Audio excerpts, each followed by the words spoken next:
आमच्या महाराष्ट्राचे मुख्यमंत्री देवेंद्र फडणवीस साहेब, प्रदेश अध्यक्ष आमचे रवींद्र चव्हाण साहेब आणि ह्या मोरोळ विधान परिषदचे लोकप्रिय आमदार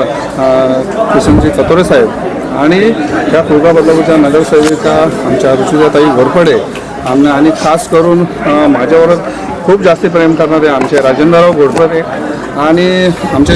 गटनेते शरदजी तेली या सर्वांनी माझ्यावर जो विश्वास ठेवला आणि आज मला ह्या सुकृत नगरसेवकासाठी मला हे केलं आणि त्याच्याबद्दल त्यांचे खूप खूप धन्यवाद. ज्या बदलापूर शहरामधील ज्या समस्या असतील, आता बघा सुकृत नगरसेवकाचं काम असो, संपूर्ण बदलापूर शहरामधील काय समस्या असतील, काय नवीन योजना असतील, नवीन विकासाची काय कामं असतील, तर त्या प्रत्येक समस्या असेल, विकास असेल, त्याला मी प्राधान्य देण्याचं काम करेल आणि ते प्रश्नही सुद्धा सभागृहात मांडण्याचं काम करेल. नक्कीच जे आज 25 वर्ष मी शिवसेना पक्षामध्ये काम केलेलं आहे आणि खऱ्या अर्थाने ज्या इथले प्रास्ताविक जी शिवसेना चालवतात त्यांनी माझा विचार केलेला नाही. मला नेहमीच दुय्यम मत दिलेलं हे तर मी वारंवार सांगत आलेलो आहे. पण खऱ्या अर्थाने माझी जी काळजी घेतली असेल किंवा मला जे